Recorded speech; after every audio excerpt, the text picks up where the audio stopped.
and welcome to Fish Fingers and Custard Explosion Network's Doctor Who After Show, where we break down and discuss each and every episode of Doctor Who.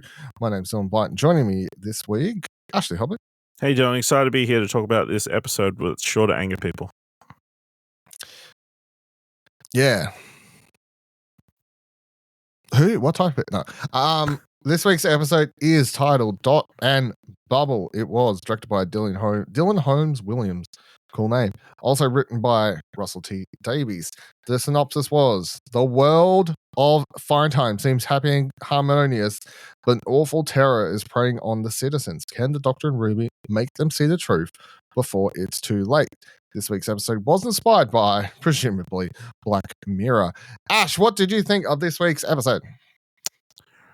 It was interesting, but I don't know. I don't think it landed as there is an interesting setup, interesting world, I guess. But I don't know. I feel like my viewing of this was also a little bit colored by the fact that I didn't end up watching this till Sunday morning, and all through the day Saturday I'd seen lots of tweets about this episode, or like mentions of like, here's all the racist stuff that's mentioned in the episode. Here's how you should have seen the big twist coming. I'm like, okay. So that's, I guess that's something to keep an eye on. But yeah, this might be the most hateable character that Doctor Who was ever focused on. So yeah. Yeah, I mean, it's a weird one, right? Because I guess, like, people have been calling it twist. I don't know if it's a twist. It's just a, like, I don't know. Like, you can't, like, I get why you can say it's a twist, but I don't think it was meant to be as much as a twist as just a subversion of usual Doctor Who tropes, I guess. Like, he can't save someone. Like, someone says, no, don't save me. Which is just very weird. I thought it was a good episode. I was hooked the entire time. I do like when Doctor Who does these episodes where the Doctor's sort of, not actively, whatever. Not actively involved. I think the other thing that's sort of interesting is we've now had 2 episodes in a row where the Doctor's like not in the background, not the key focus, Yeah, which is interesting. I thought the creatures were sort of whatever, boring a little bit, I guess, and the world purposely is obviously this very like what would you call it? Like sepia tones sort of thing, which I find to be make it bland from like a cinematography / just art department look, I guess, but that's just the world vibe. Yeah, I mean, I enjoyed the way the story played out, but yeah, it's all up until those last 5 minutes to like everything in the episode is just all about that last 5 minutes. Shooty gets to do that really good performance. You get someone to say no to the Doctor, to say would rather go die than deal with you because of the color of your skin, which is, I don't know if it's like a learning lesson for the Doctor or not, but it's interesting. Yeah, I don't know if they're necessarily racist as they are just the worst people possible. Do you know? And racism is just a natural extension of that. I mean, it's definitely racist. Like, it's like, I don't know. Sometimes when picking this, it's like, you don't have to be a member of the Ku Klux Klan to be a yeah, that's true. Racist, I mean, racist. I think it's racist, but I don't think that's the reason that all these people are here. I don't think they're all here because they're racist. I think they're all here because they're all terrible people. Yeah, well, it sounds like the whole planet was a bunch of terrible people, and I mean the other Black Mirror-esque part, I guess, other than the technology itself and people just walking around in these domes all day talking to one another and doing nothing. I mean, even actually the colors and everything sort of makes it look like a Black Mirror thing as well.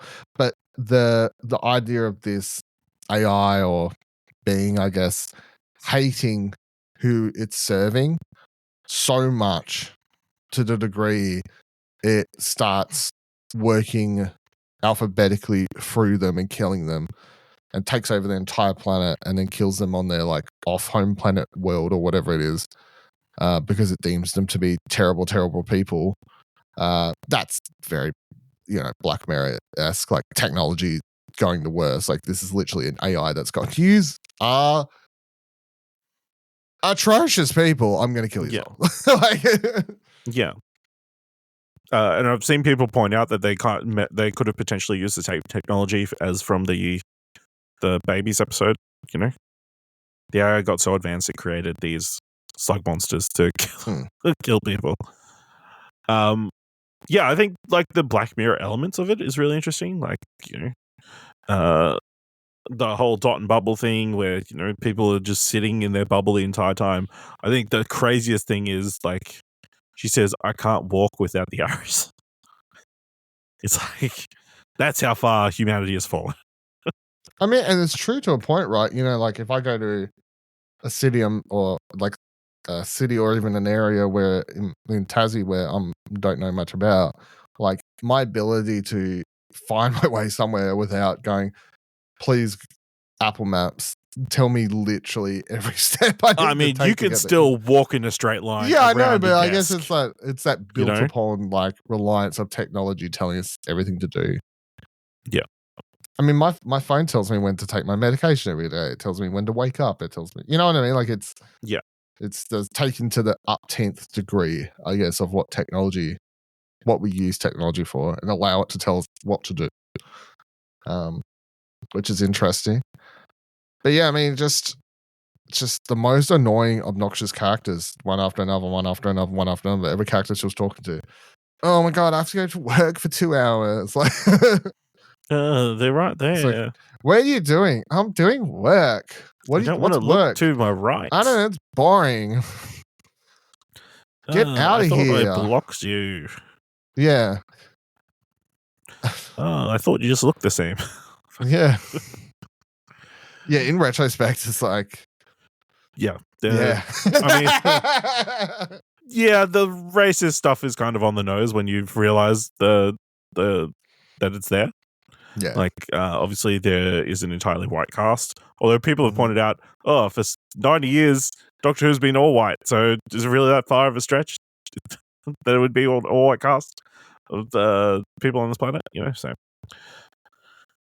Yeah, I mean, it's interesting. I think, the thing that made me laugh, or like a terrible thought that made me laugh, was the Ricky September character who shows up at the start singing the Bikini song and is like clearly some sort of boy band like singer that everybody is in love with. I'm like, it's not handsome enough to make all these people swim.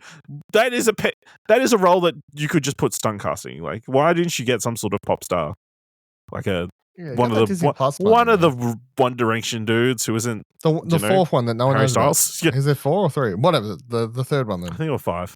Okay, 5. The 5th one then. Yeah, just stick him in there. Yeah. I wouldn't have recognized, but I would have read a headline that says One Direction person starring in this. I would have been like, that's... Oh, yeah. And that's fits. The guy. Yeah. But yeah, the thing that makes me go, maybe it isn't just that they're racist. I mean, it's racism is a part of them all being a terrible people, is that she full on fucks him over to get out of being killed right at the end there. Oh, well, she's a terrible person and obviously comes from a group of racists. Like her whole planet. But I think they're all terrible. Everyone on this planet is terrible in their way. And because they're all terrible, they're also racist. Because there's the dude at the end. He's like, I guess if someone wanted to be in charge, we're going to vote for somebody. I guess I'd put my hand up. Piece of shit. Nauseous. I mean, that's so like, well, like, he's cool and all for someone that looks like him, but yeah, we can't go with you. Like, it's you seem kind of cool for someone that looks like you, but like, thanks for saving my life, but but I can't be seen hanging out with someone who's not white and rich. Daddy, Mommy, the black man with 2 hearts is trying to get me into his TARDIS again. He's trying to get me into his blue box. He says it's bigger on the inside. What's up with that? I do think it was a very good performance by Shooty in that last 5 minutes though. Yeah, you're desperately trying to help these people, and they're like, we'll take our chances in the middle of the Amazon where we've got no survival skills. He's literally like, and are you unable to walk in die. a straight line. Yeah. And they're like, yeah, well, it's better hanging out with you, poor guy. We don't know how boats work. Yeah. Incredible. Yeah, interesting world, interesting execution. Oh, it's fucking scary. These slug creatures eating everybody up, I think, I just like the idea that they technology wise, they're just like, we don't need to do anything crazy. We'll just we will just alphabetically get them to walk. Yeah, I just saw someone put up a picture of the slug. It's like a cartoon version.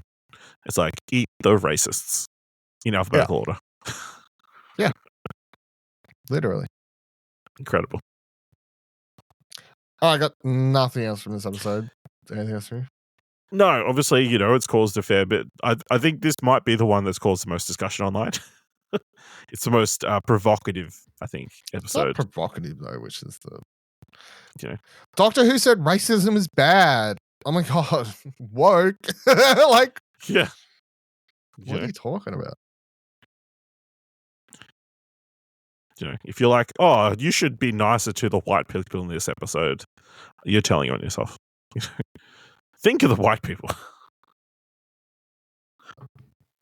So hard. They really, really should. All right, that'll do it for this week's episode of Fish Fingers and Custard. Of course, let us know your thoughts on the episode if you'd like on our X page, Twitter page, explosionnetwork.com/Twitter takes you there. You can join our Discord if you'd like. Talk to us over there, explosionnetwork.com/Discord. And if you want to support the show or the website, explosionnetwork.com/support takes you to our Ko-fi page. We will be back next week to discuss the episode with, I forget the actor's name, but him in it. That guy. That guy What? from... The guy who voices... Oh, Jonathan Groff. Jonathan Groff. There we go. In the Bridgerton episode. In the Bridgerton episode. Back here to discuss that episode next week. See you then. Goodbye. Going back to the Matrix.